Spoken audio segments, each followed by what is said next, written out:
Hi, good afternoon. This is Allison Baker, and I am happy to invite you to hear about the Mini-CFPB, what we can be expecting regarding increased regulation, enforcement, and supervision by state agencies, and what this should mean for the financial services industry, especially as we confront the COVID-19 pandemic, and how we see agencies that are increasingly, especially on the state level, stepping into the fray and regulating fairly aggressively companies and businesses that are in their states, either licensed or not licensed in their states. So we wanted to talk a bit about this trend, the Mini-CFPB trend today, and I'm joined by a fantastic group of panelists, Andy Arculin, who is a partner of mine here at Venable.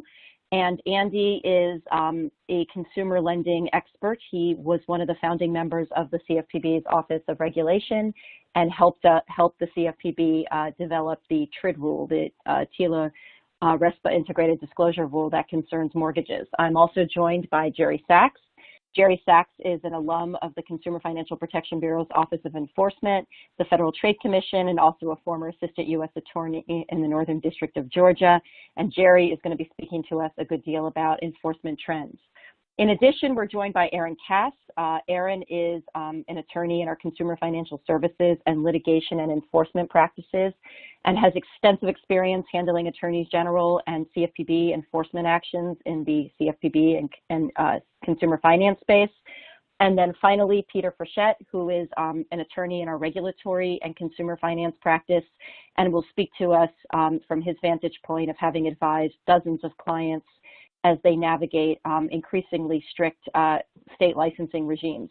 And I'm Allison Baker, head of our firm's financial services practice. So today we will be talking a bit about the CFPB's agenda. Over the last couple of years since Rich Cordray stepped down, as everybody knows, there's been a less aggressive enforcement and regulatory regime at the Bureau. And as a result of that, there have been numerous states that have stepped up and have become even more engaged in enforcing consumer finance laws, both those at a national level as well as those that are specific to the state.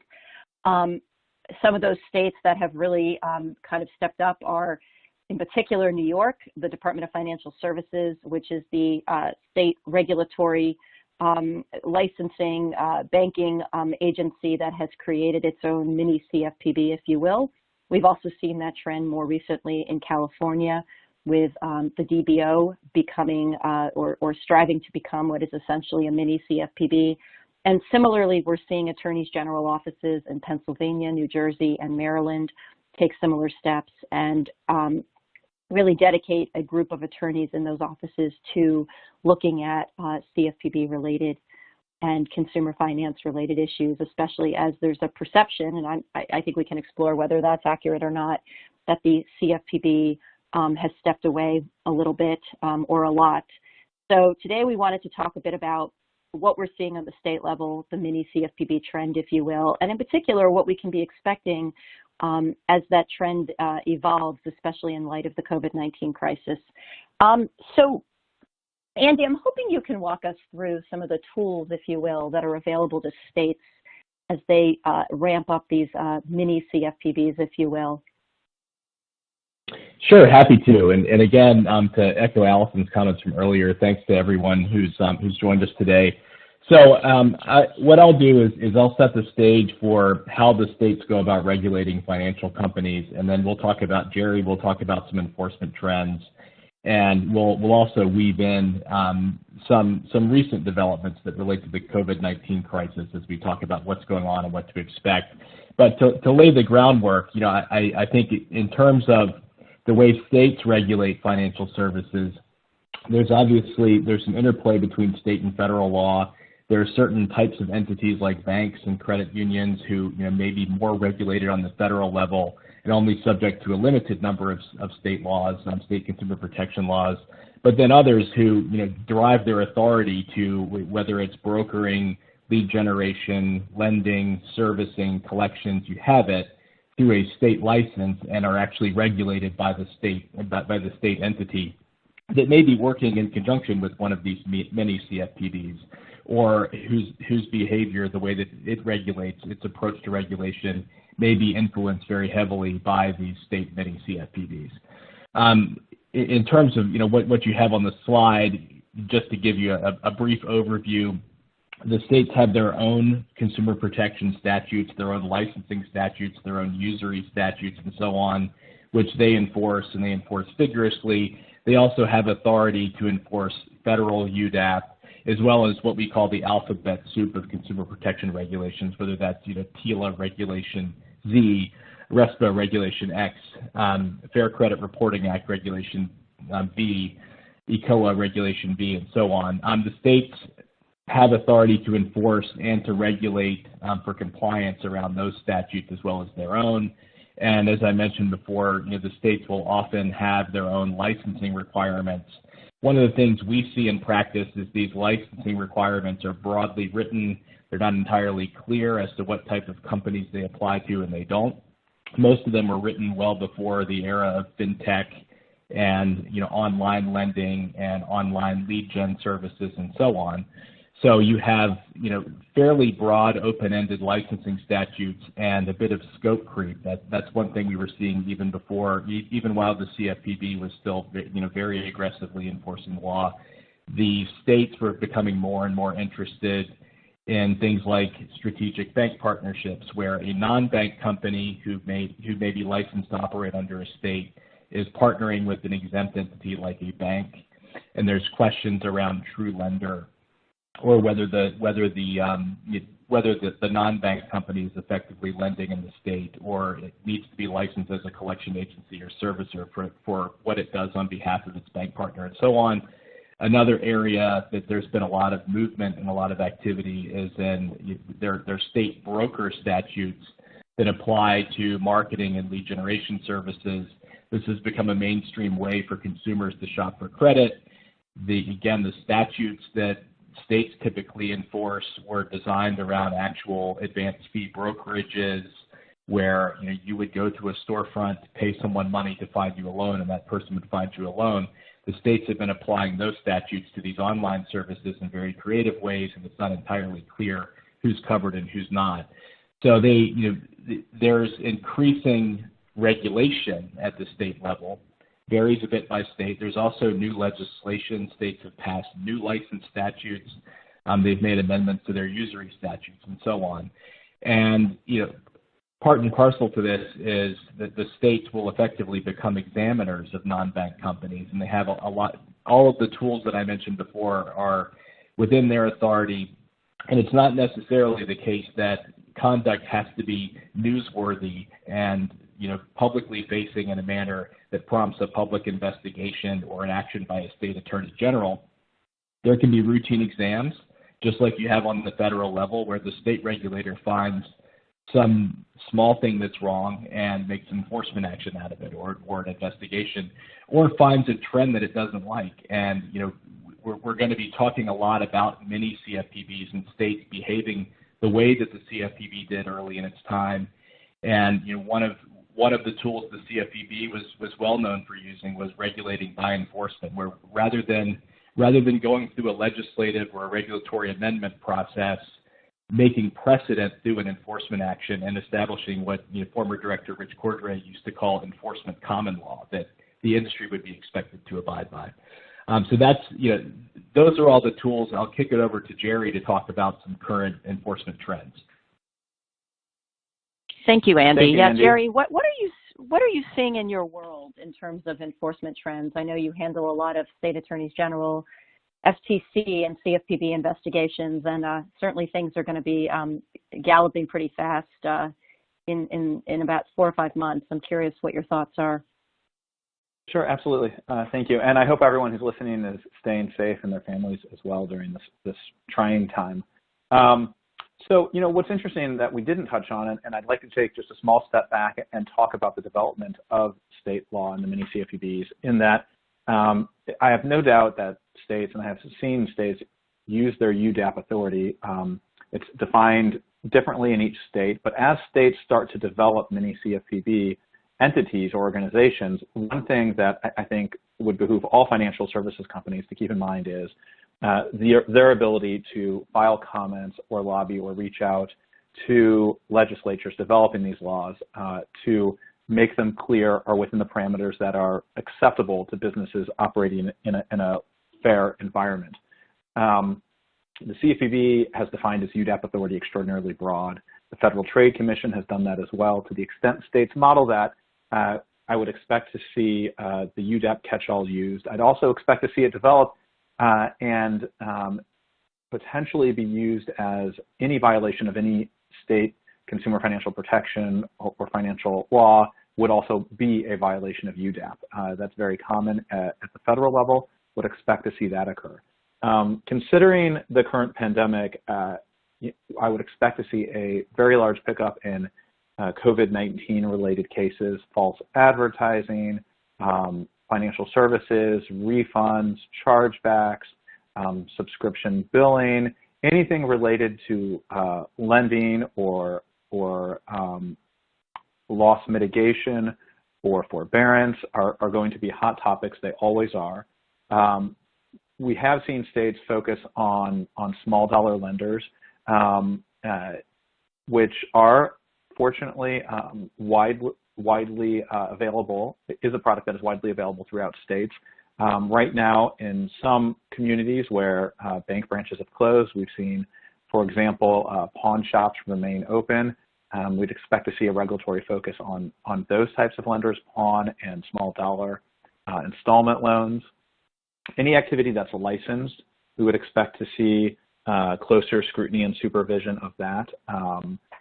One thing that we will talk about is license activity and how states handle that differently if you're unlicensed, whether they shut you down completely or make you get a license. We would expect to see activity in the mortgage servicing and collections area.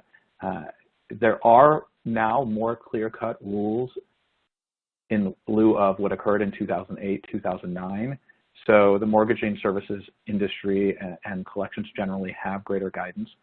However, it is important to stay up to date on all of that guidance. The CFPB and FHFA came out with guidance on loss mitigation and giving borrowers breaks today, and that is something that I expect to see as continual guidance. While this is guidance from the CFPB, it's not law, but it should be followed as closely as possible. We'd also expect to see the states focus on protected populations, so service members, the elderly, other racially or ethnically protected classes.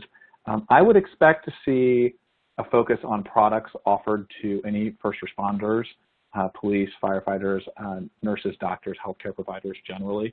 And I would also expect to see some scrutiny on the auto industry as it relates to repossessions, loss mitigation, or forbearance in that area. One area that's not on this slide, but that could very easily become a focus, will be data security and privacy. And I'm going to use that to transition us into the next slide because it could be likely that in states like California, as they develop their Mini-CFPBs, that they do give data security and privacy to their overseers of the financial markets or the overseers of the business markets. The Federal Trade Commission has used its UDAP and Gramm-Leach-Bliley authority. The CFPB has used its UDAP authority, and of course, the CFPB has Gramm-Leach-Bliley Act authority as it relates to the privacy notice itself. But with more people working from home and obviously the internet being more widely acceptable and more business being conducted with the use of technology, virtual conferencing and the like, I would expect to see some details in future legislation and or enforcement activity related to data security and privacy, at least ensuring that people keep up with industry standards. It may also, and of course, in California, we have the CCPA, but we could expect to see other states develop something similar as they develop their Mini-CFPB. And so let me talk briefly about the Mini-CFPB in California and the Department of Business Oversight, and I know Andy's going to join in here in a minute, but the current commissioner of the Department of Business Oversight is Manny Alvarez, a former CFPB enforcement attorney and friend of many of ours on this call. I like to point out his background when I talk on calls about this, because Manny started as an assistant attorney general in the state of California, came to the CFPB where he was an enforcement attorney, and then went to a company called Affirm, which is a lender in California and nationwide, and he gained a significant amount of in-house experience where he was literally the first attorney at the company and grew it to a team of more than 20 people. So Manny understands, and now he's back in the government as the commissioner of the Department of Business Oversight. So Manny understands the balancing act where businesses grow quickly, have limited resources, try to get things right, might not get things perfect. And I expect, although he did work under Rich Cordray, I expect him to be somewhere in between an extreme and a laissez-faire regulator. And you can look at some of the recent settlements that California has had. They have entered into a number of settlements with deferred presentment lenders or deferred payment lenders, and the lenders were not licensed. Instead of shutting them down sort of in a CFPB-esque fashion, they were told that they needed a license, and then they were granted licenses. So it's setting the bar where you want to get things right, but if the law isn't clear, the Department of Business Oversight will make it clear, but they're not going to shut you down because of something that may have been unclear in the law. And they may not regulate as much by enforcement activity as we would expect in other states, but I would expect some enforcement activity, just not at the scale of the CFPB, and notwithstanding the fact that the former CFPB director, Rich Cordray, helped draft sort of the framework for the California law. So Andy, go ahead. Yeah, I was just going to say, I was going to ask Andy about this because I know Andy's advised a ton of clients about, the DBO and its licensing regime, and he's worked a lot with Peter, who's also on our call, about that. I'm curious, Andy, and also Peter, what you guys think about the fact that Rich Cordray worked closely with Governor Newsom to draft what is functionally designed to be a mini-CFPB that Manny Alvarez would be overseeing or involved with in some way in the DBO, given your regulatory perspective and your licensing expertise with this agency. Yeah, thanks. Happy to do that. I think something just to keep in the back of your mind when we're discussing California, California has, the last I checked, the world's 5th largest economy. And, Governor Newsom has said in recent weeks, they're essentially a country to themselves, right? I think the term nation state has been used. And they're also the hotbed for fintech. So there's a lot that's going on in California. There are a ton of companies who are either headquartered there or licensed there. It's not one of those states where if you're a lender or you're a marketing company or you're in real estate or whatever you have it, that you can ignore because their regulatory regime is too burdensome or anything like that. They have, to Jerry's point about regulating by enforcement, I've seen less of them going out and finding someone to punish and beating that company up and running them out of business the way that the CFPB had done in the past. What I've seen California do is expand the scope of their regulatory authority over companies by small enforcement actions. It may be, a $50,000 or $100,000 settlement with the state in order to obtain a license. But they've done that repeatedly, and they've used their enforcement authority to firm up the scope of the types of companies that they regulate and what they regulate for. I would expect that to continue.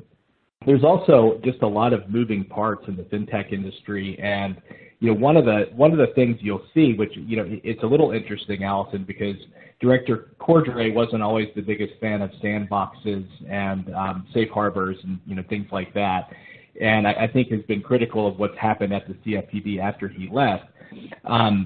But along those lines, one of the key components is effectively an Office of Innovation, which is similar to what exists today under the Kraninger-directed CFPB within what California would call its Mini-CFPB, and that tends to be way more business friendly than what we're talking about, which is saber rattling and regulating by enforcement.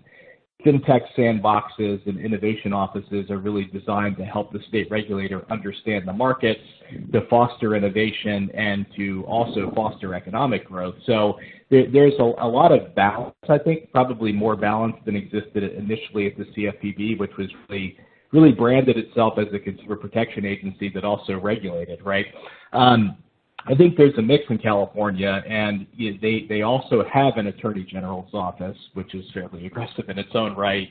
But this Mini-CFPB would have both enforcement authority and also would take part in regulating businesses.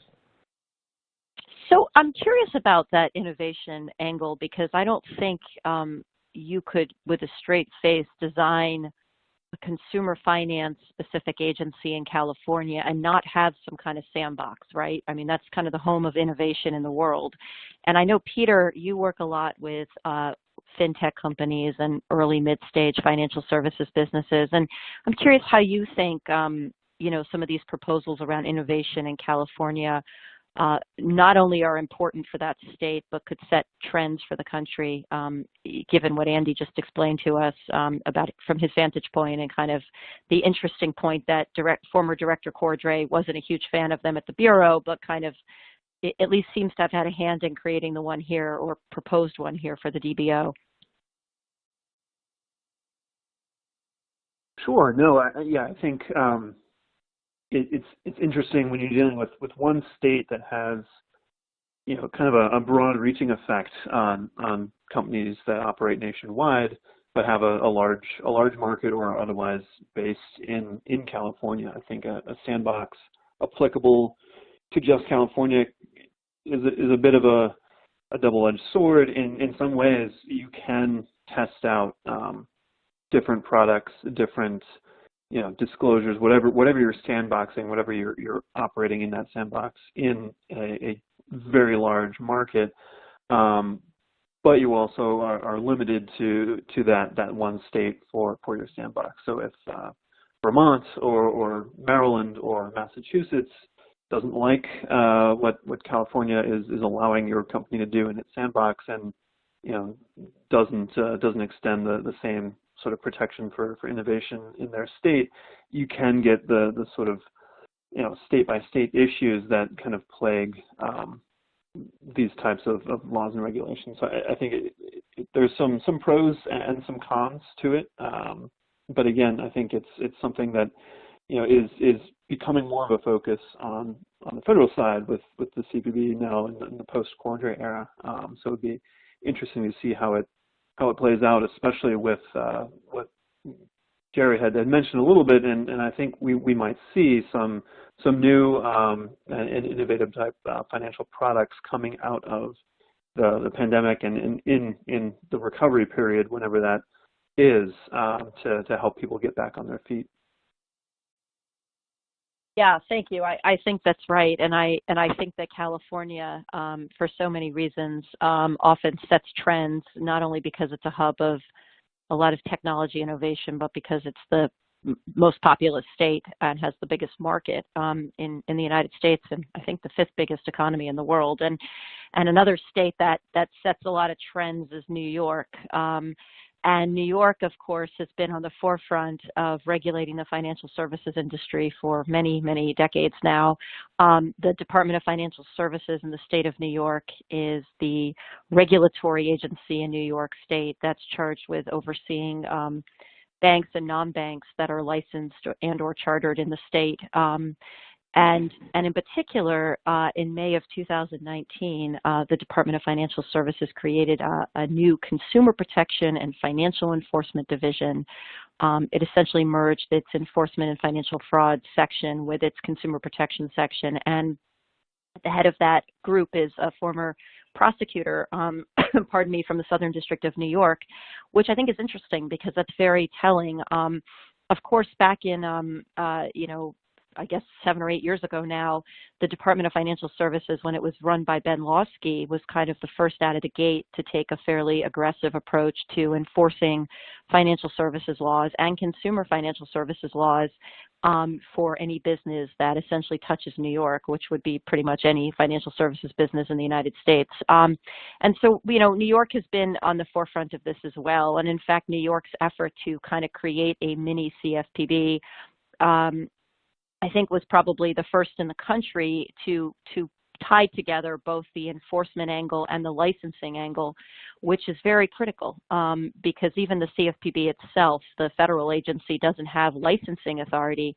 It has supervisory authority, so it can come in and say to a bank or non-bank, you're not following the law, we're going to hold you accountable, we're going to make you enter into a memorandum of understanding, but they don't have licensing authority. So the fact that New York does, and the fact that it was, really the first out of the gate to take that agency and incorporate into it a fairly far-reaching enforcement regime, I think is telling. Aaron Cass, who's on the phone with us as well, has done a lot of work in the state of New York, both with the Attorney General's office, but also with the Department of Financial Services. And Aaron, I'm wondering, as you've been kind of following the pandemic and what's going on out there in the consumer finance space, what you're seeing in the state of New York in particular, not necessarily just isolating it to DFS, but also to the AG's office, because as we know, even though those are different agencies, they do set the tone for a lot of what happens across the country, just as California does. Yes, and I think that there's been, a lot coming out of New York in terms of, what they're looking at, trying to limit in terms of debt collection. I think that they are certainly a sort of magnifying glass for some of the issues that other states are focused on. I think that as the next few weeks and months play out, we'll see what they want to focus on. But that certainly it could be an indicator of what other states are gonna ultimately focus on as well. Yeah, and of course, New York has been hit harder than any region, at least right now, in this pandemic. And what we've seen is where other states have given guidance or even strongly worded guidance, the Attorney General and the Governor and the Department of Financial Services in New York have given directives around the collections of debt, both student debt and other kinds of debt, directives for how consumers are to be treated with respect to mortgage foreclosures. Certain discrete jurisdictions have given directives around those issues as well, but New York was really at the forefront of that. I note a few other things.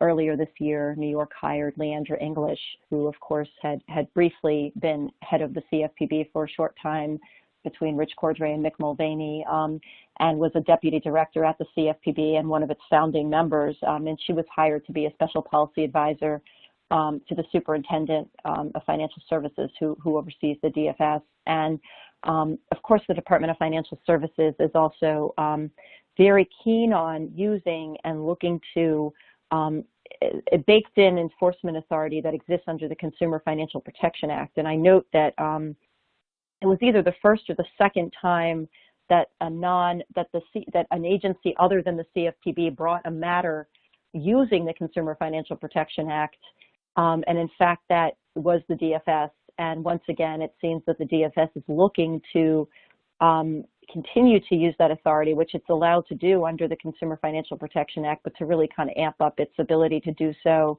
with the consolidation of those two units, and of course bringing on a prosecutor who has those chops and those instincts. So we continue to look very carefully at what the DFS is doing.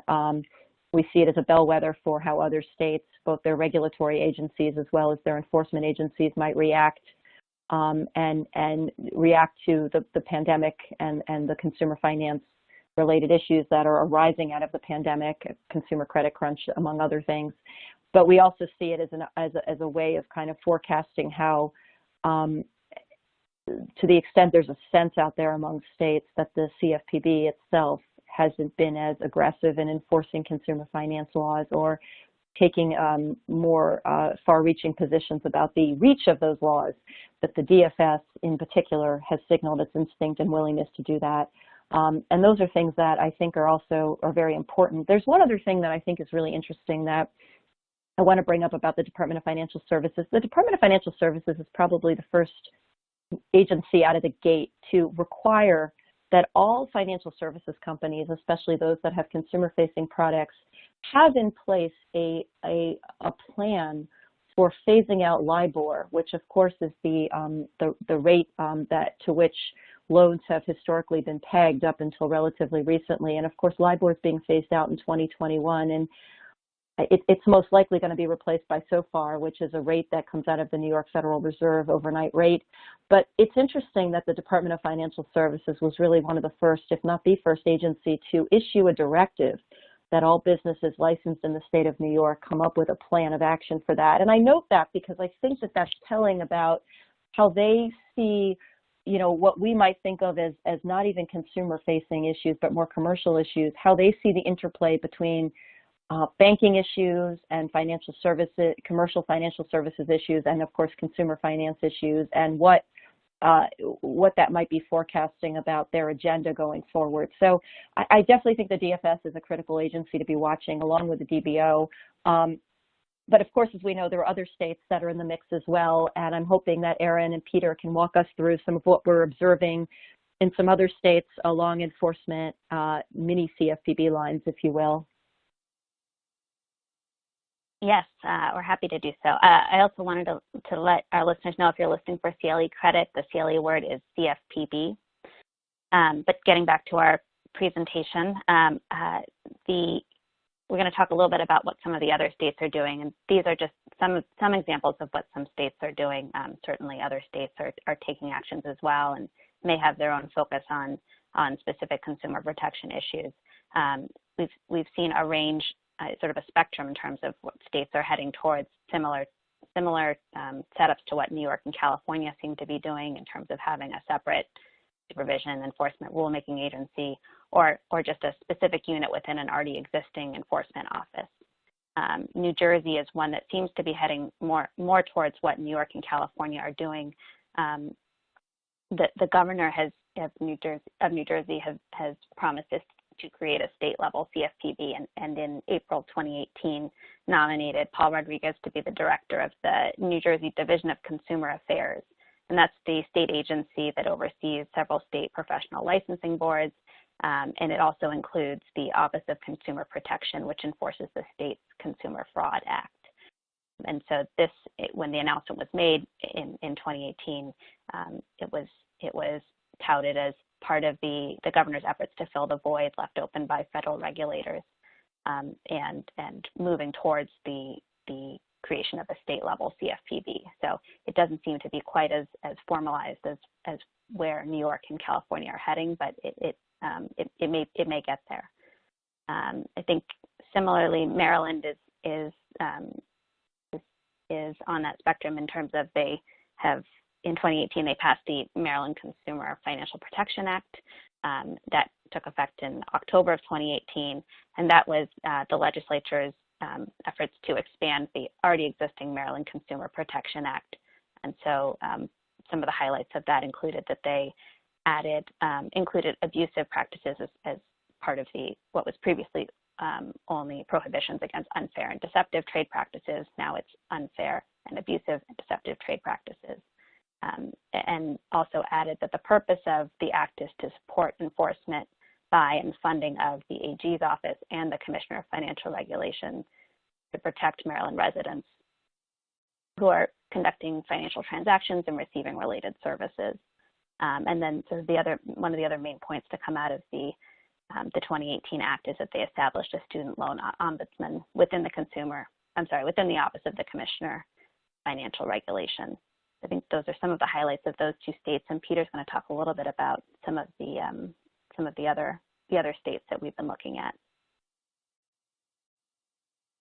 Sure. No, and I think our presenters went over it, and you got a flavor of it earlier in the slides in the presentation. But one of the defining features of the CFPB on the federal side is really the integration of regulatory and supervisory authorities with enforcement authorities and directions. And so bringing those and marrying those two together into one agency really created something a little bit different, than the federal prudential banking regulators, and a little bit different than Federal Trade Commission or even the SEC.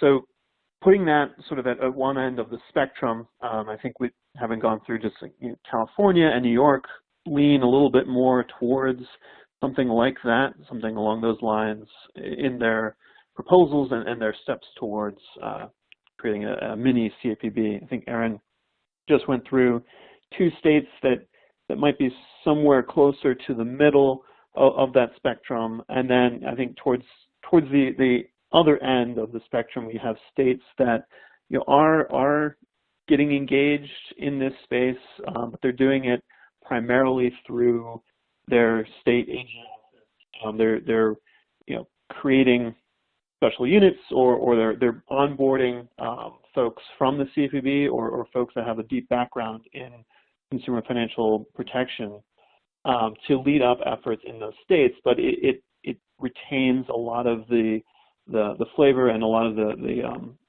sense of how the state had conducted enforcement activities historically. So I think Pennsylvania onboarded Nicholas Smith and created a consumer protection unit within its AG's office. And really, again, I think there you see sort of the same mode of operations, enforcement actions and investigations, but with some resources and attention and bandwidth dedicated to consumer protection issues in the financial services space. Virginia is sort of even further down the spectrum, is targeting, or appears to be targeting, a single area of interest, predatory lending, with its Mini-CFPB approach, again, in the AG's office. So, even taking it a step further to narrow it down, the type of issues that the state is interested in primarily trying to address.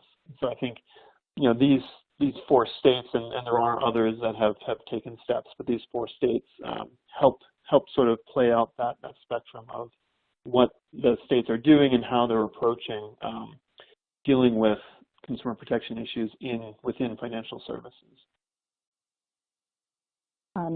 That's really helpful, Peter and Aaron. Thank you. One of the things that I think we're all looking at is how the advent of these Mini-CFPBs, whether they're in the regulatory licensing agency or the purely enforcement AG agency in the state, they're nevertheless designed to focus in a concentrated way resources and thinking around consumer protection as it relates to financial services products. And although I think that we're going to see some potential delay or resource reallocation during the pandemic crisis, I do think there will be, and there is right now, a renewed interest in how consumers are being treated by companies in the financial services space along the whole continuum, from loan originations to mortgage forbearance to debt collection to servicing. And Jerry and Andy, in your practices and kind of what you're hearing on the ground, so to speak, ear to the ground, what are you guys hearing about how these Mini-CFPBs, if you will, are reacting and responding to the pandemic? So this is Andy, happy to kick things off and Jerry chime in. One of the things I've noticed just from various types of clients is it's combined, it's federal and state. There's the CSBS, Conference of State Bank Supervisors. There's the prudential banking regulatory agencies and the CFPB. They've been collaborating quite a bit and trying to come up with some sort of uniform way or set of rules that lenders and servicers and others can follow. There's some variance, of course, but what we've had so far is some fairly vague, open-ended guidance that's more along the lines of an enforcement directive that so long as you're, quote, working constructively with borrowers or, with consumers whose loans you're servicing or whatever, that they're not going to be, nitpicky. They're not going to be going out and playing a gotcha game with folks in the industry. That's only so helpful. And unfortunately, what I've been dealing with a significant amount of my time in the last few weeks is companies are trying to do what's right for their customers, trying to come up with ways that they can give hardship forbearances, they can do modifications, you name it. It really varies depending on the industry. Obviously, mortgage servicing is different than personal loans, which is different than credit cards, which is different from credit furnishing and so on. But that's the general rule is we have people who are suddenly out of work, and this all happened in a matter of a month. We didn't have 6 months of lead time to this. This isn't a normal financial crisis. We don't have the infrastructure built to do all of these things right now. So we just need to do something fast, and it needs to have happened yesterday. And of course, in the back of everyone's mind doing this is what is the consequence going to be down the road? How do we protect ourselves against, someone coming back 6 months later and, filing a complaint with the state regulatory agency or the CFPB or whomever for unfair and deceptive practices or for a violation of a law because we didn't give the right disclosure in time, and you name it. There's a lot of that going on. It's incredibly difficult for basically all of my clients. And I found that the larger the company and the more infrastructure they have built, the harder it is to make changes. So that is front and center. The message from the licensing authorities and from the regulators and from the enforcement agencies has basically been do what you can to help people, but do it in a fair and transparent manner. And that balancing act is really the challenge. Jerry, I don't know what you've been seeing on your front. So I've been seeing the same, but let me talk about what I'm seeing sort of from the very local level all the way up to the federal level. At the very local level, it seems to be more of a difficult predicament to telework or get things filed if local or state courts are closed.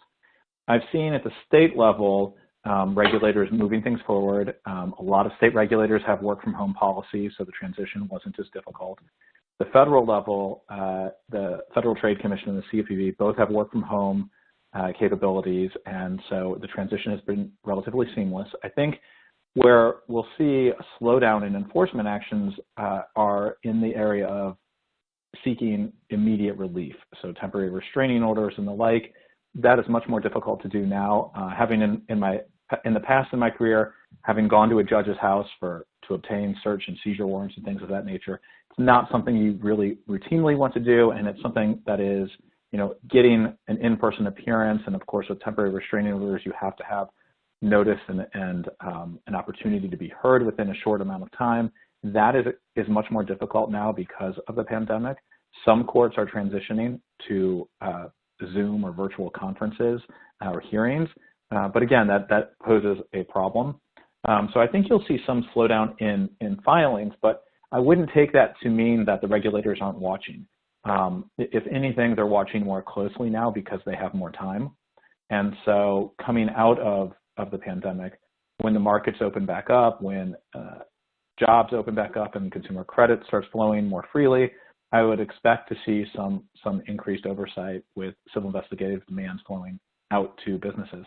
So one recommendation that we do have is that you document any changes that you're making carefully. While most of us would see it as very good intent to try to help your borrowers, sometimes I have seen the CFPB, at least in the past, maybe not as much currently, but in the past, take the view that even though you were helping borrowers here, you did something wrong, and we're going to hold your feet to the fire for that. So again, make sure you clearly document changes, make sure you document sort of a chain of command that senior management and the board is involved and that all risks have been considered. But to Andy's point, I am seeing coordination. Sorry, one last point there. And again, we appreciate everyone's patience because doing everything virtual does pose its own problems or telephonically. But we are seeing more coordination with the federal government having greater resources, filtering that down to help out where possible. Yeah, thank you, Jerry and Andy. It's Allison. I was going to add that one of the things I think that's really helpful to think about too is some of the guidance that's coming down from the states, or even CFPB, or even the CARES Act, which isn't really guidance, it's law, it isn't always super clear exactly how it gets implemented. I've had a lot of client questions over the last couple of weeks about, especially around the CARES Act, with the credit reporting requirements, et cetera. And my counsel has always been, err on the side of the consumer, err on the side of being more conservative here in your approach. And I think that that's true regardless of whether you're talking about a statute that maybe has some holes or gaps in it, or guidance from the CFPB, or guidance from state AGs, or directives from the Department of Financial Services, et cetera. To the extent there's an ambiguity, I think that at least, for purposes of how we're handling things right now, it's important to really err on the side of being more conservative and trying to really give the consumer the benefits of whatever you can do, understanding, of course, that every company also has its own payroll to make and its own operating expenses to account to and account for. But that's been some advice, because I think some of the guidance that's coming out isn't always as clear as one would hope. It's coming out quickly, it's coming out very fast, and it isn't always coming out in the most calibrated fashion. And that's been, I think all of our experiences on this call for the last couple of weeks and probably the last couple of months. So, I'm curious, Jerry and Andy, kind of what our big takeaways are here. What does this all mean for companies as they go forward in the financial services space? Not just, right now, right in the here and now as we're managing and working our way through a crisis, but also when we emerge and we come back to work, and to Jerry's point, consumer credit hopefully starts flowing more freely again, and the economy hopefully picks up more quickly. What are some things that companies with consumer-facing operations and financial services should be thinking about? I'll start with you, Andy, and Jerry, and kind of what your thoughts are about that. Sure. So I think in terms of the states with mini-CFPBs or with dedicated AG offices for consumer financial protection, it's a continuing trend from the last few years. It's basically federalism 101. The states have authority, the federal government has authority. If there's not as close coordination or as much deference to the federal authority, the states will take initiatives on their own. Some states have done that. One thing I think we can all probably agree on is once a state or any regulator starts exercising authority in a specific manner and taking ownership of regulating specific businesses, they're very unlikely to relent unless there's some kind of preemption or something that comes along that takes away their authority. So I think we're going to see continued, even if there's a changeover in the next election and, more progressive leadership in charge of the CFPB again in the near future, which is certainly possible, you're still going to see more aggressive state regulators who really model themselves after the CFPB regulate in that manner. And in a lot of ways, they'll have broader authority than the CFPB did, because everyone down to just the smallest state licensee will technically be subject to it. And shifting to COVID-19, and then I'll flip it over to Jerry, the way that the two, I think, will intersect is we're also going to, in the near future, see a lot of people who are in financial trouble, who have needed some kind of assistance. They've needed short-term credit. They've needed loan forbearances. They've needed loan modifications. There's just a host of issues that people are going to have. And even companies that are trying their best to do things in the right way are going to have people who are hurt, and they have defaulted on a loan, or they've been unable to repay, and they've been sent to collections, or their credit has been negatively impacted, and so on. And that will lead to consumer complaints to some of these agencies as well as the federal agencies. There will be investigations. There's going to be a lot happening on those fronts, just by virtue of us being in a recession, being in this unprecedented type of crisis where millions of people are suddenly out of work and need access to money. I think there's specific industries, small dollar lending, industries like debt settlement finance, I think we'll probably see a pickup in business because more people are going to need their services than they did in a performing economy. And, you know, on the mortgage front, there's Jerry touched on some of the issues there, but that's the most important consumer-facing transaction, really, you know, anyone who's ever bought a home has entered into.